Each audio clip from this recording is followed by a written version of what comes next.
Fala, gente, Deus abençoe. Meu nome é Valdomiro Rebelo, sou o pastor aqui da Igreja Brasa, na cidade de Gravataí. E a gente vai fazer esse vídeo hoje para falar de um assunto que está muito na mídia, talvez, eu acho que é o assunto que mais fala, né?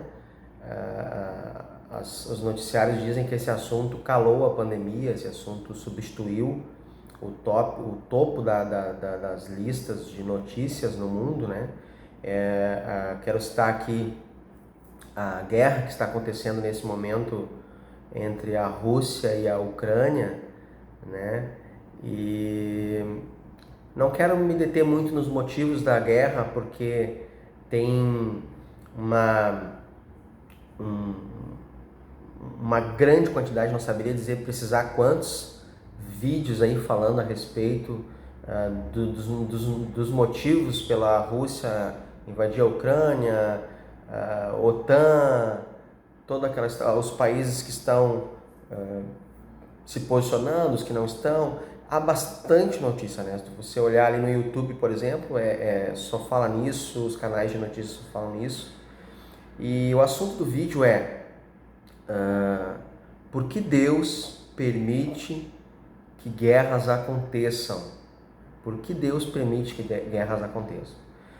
Não sei se já aconteceu com você, mas comigo já aconteceu muitas vezes. Quando a gente vai falar do amor de Deus para as pessoas, algumas pessoas nos interrogam: se Deus é amor, se Deus é bom, se Deus existe, por que Ele permite guerras? Por que Ele permite fome? Por que Ele permite injustiça, desigualdade social, né? Pedofilia e tantas outras barbaridades, né, que a gente vê no mundo hoje, né? Pais matando filhos, essa história toda. Por que um Deus tão bom, um Deus que a sua essência é amor, por que Ele permite essas coisas? Tá? Essa é uma pergunta que a gente ouve muito e eu queria te dar uma resposta assim, que eu considero uma resposta bem clara à luz das Escrituras e também bem definitiva, assim, bem completa. Lá em Gênesis 3, nós vamos ler a queda do homem. Lá fala a respeito do pecado de Adão e Eva, da desobediência de Adão e Eva, e fala que esse pecado ele teve algumas consequências. Inclusive, se a gente observar o texto, o assunto não é esse, mas só para dar um parênteses aqui, se a gente observar o texto, a gente até percebe uma intenção do Senhor de perdoá-los, né? Ele faz algumas perguntas ali como se não soubesse, né? Bem coisa de pai, assim, o que estava acontecendo. O Senhor sabe de todas as coisas, não precisava perguntar para Adão se ele estava escondido, onde é que ele estava, por que ele tinha feito as coisas. Eu creio que o Senhor queria que Adão se arrependesse. Se Adão tivesse se arrependido, talvez a nossa realidade hoje seria muito diferente. Mas a realidade que se apresenta é que esse homem caiu ali e ele foi destituído da presença de Deus. A palavra diz que o homem foi destituído da presença gloriosa do Senhor, foi expulso do jardim, foi entregue à sua própria maldade, à sua própria falha, perdeu o direito a comer da árvore da vida. O homem foi criado para ser um ser eterno nessa terra. Então, a partir daí, se inicia a era do pecado na vida da humanidade, né? O que nós chamamos de como pecado original aconteceu ali no Jardim do Éden, em Gênesis 3. Então nós não estamos vivendo a calamidade, o caos, a injustiça, a dor, porque Deus é mau. Tá, queridos? Isso é muito importante. Nós não estamos vivendo as guerras porque Deus é mau. Nós estamos vivendo as guerras, as doenças, as pandemias, porque o homem está afastado de Deus. Ele decidiu viver afastado de Deus, e essa vida afastada de Deus gerou todas essas coisas que prejudicam a própria humanidade. O homem, ele sem Deus, ele é um ser autodestrutivo, ele é um ser pecaminoso, ele é um ser caído, né?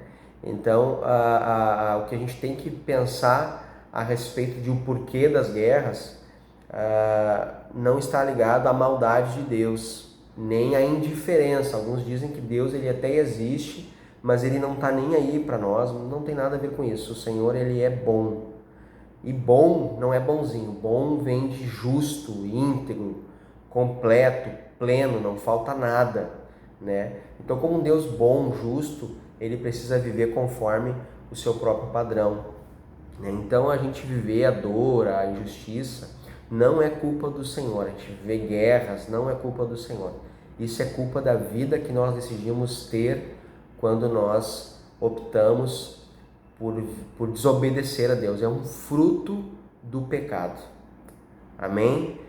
Dito isso, muitos estão clamando, né, inclusive nesses vídeos que eu citei sobre Rússia e Ucrânia, sobre essa guerra. Muitos irmãos lá da Ucrânia, eu tenho visto pastores da Igreja Batista, pastores de outras denominações, falando via vídeos, transmissões, quando eles conseguem, né, pedindo para que a igreja ore, né? Então, fica aqui um apelo nesse vídeo para que você tire um tempo do seu dia e esteja orando pelos nossos irmãos, tanto da Ucrânia como da Rússia, para que o Senhor toque nos seus corações, proteja-os, né? Que essa guerra tenha fim, em nome de Jesus.